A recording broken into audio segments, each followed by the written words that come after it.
You walk into IKEA planning to buy just one thing, maybe a spatula or a shelf, but 2 hours later, you're at checkout with candles, storage boxes, and throw pillows.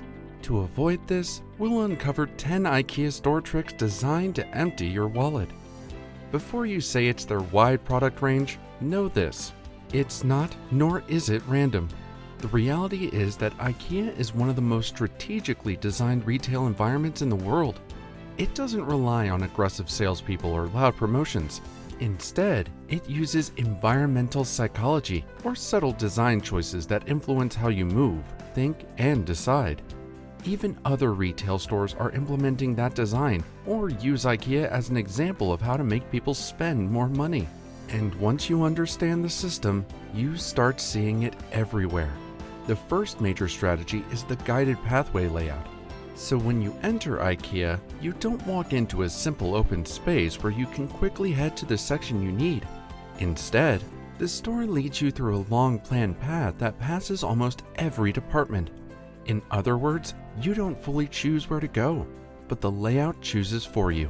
Even if you only came for a desk, you first walk past living room setups, lighting ideas, rugs, wall storage, decorations, and sometimes even kids' furniture. With every section you pass, your brain starts thinking, that could actually be useful, or wow, this will go great with the new table. By the time you reach the desk section, you've already been exposed to dozens of things you weren't planning to buy, and a few of them now feel like good ideas to you. Then, the second strategy is immersive room staging. In fact, IKEA doesn't place products on plain shelves with price tags under bright warehouse lights. Instead, it builds complete, fully designed rooms. A sofa isn't shown by itself, but it's placed in a cozy living room setup with a rug, side table, lamp, cushions, artwork, and plants, sometimes even a fireplace. This setup makes a big difference because you're not just looking at a product anymore, you're imagining a lifestyle. That's the part where you start picturing that exact living room in your own home. For example, when you walk through one of their small apartment displays, maybe around 40 square meters, you see clever vertical shelves, storage hidden under the bed, and dining tables that fold out to save space.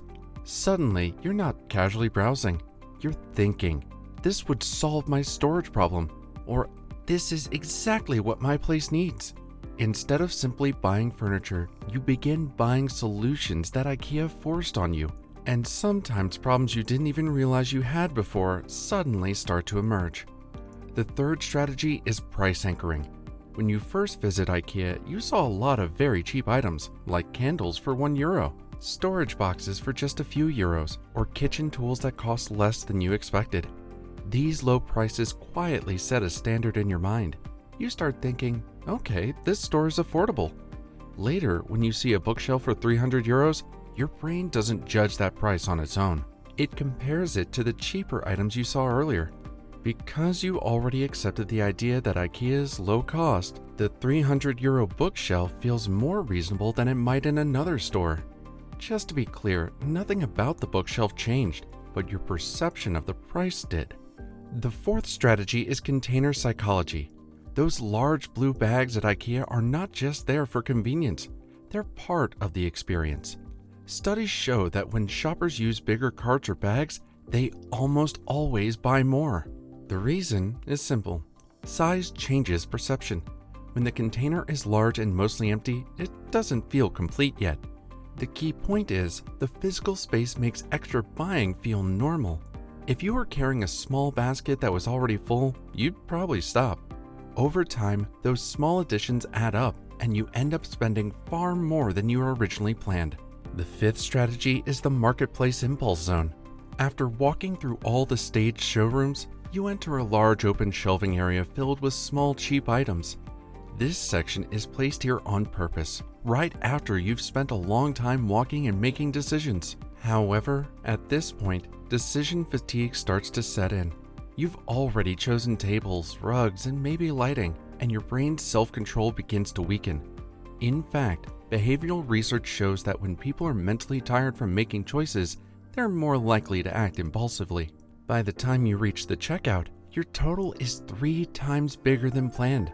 Not because you felt like buying them, but because the store carefully placed them at the exact moment your decision making is most vulnerable. This strategy shows us how IKEA is playing dirty and genius at the same time to outsmart the customers. Then there's the sixth strategy, the self-service warehouse system. It works like this. Once you choose a piece of furniture, you go to the flat-packed shelves and pick it up yourself. Lifting the box and putting it on your cart makes you feel like you already own it. This effort increases attachment, a phenomenon called the IKEA effect, where people value things more when they've helped create or assemble them. For example, if you spend a couple of hours building your own bookshelf, you're likely to see it as higher quality and more meaningful than a pre-assembled version of the same product. To be honest, no one could expect that to be a trick, yet it works almost every time. The seventh strategy is in-store dining. IKEA restaurants aren't just there to feed you, they're designed to keep you in the store longer. By offering affordable meals and snacks inside, the store reduces the chance that you'll leave to eat elsewhere and end your shopping trip early. Ultimately, eating inside gives you a break, recharges your energy, and encourages you to keep browsing. The longer you stay, the more likely you are to pick up extra items along the way. The next strategy is scarcity through seasonal and limited collections. When you spot a summer patio set or holiday-themed storage items, the store creates a sense of urgency. Limited stock tricks our brain into thinking we need to act fast, a psychological principle where people fear missing out more than the desire to get a new item. Even if you don't need an outdoor lantern in November, the thought that it might be gone next season pushes you to buy it now. We're all in this situation, one way or the other. Ninth is subtle disorientation. IKEA's layout limits things like windows or visible exits, so you lose track of time without realizing it. You might think you've been browsing for 45 minutes, but it's actually been 2 hours. The longer you stay, the more products you see, and the more likely you are to buy extra items. Finally, the 10th is checkout placement. Indeed, the area right before the checkout is full of small, cheap, practical items like batteries, kitchen brushes, chocolate, and small toys.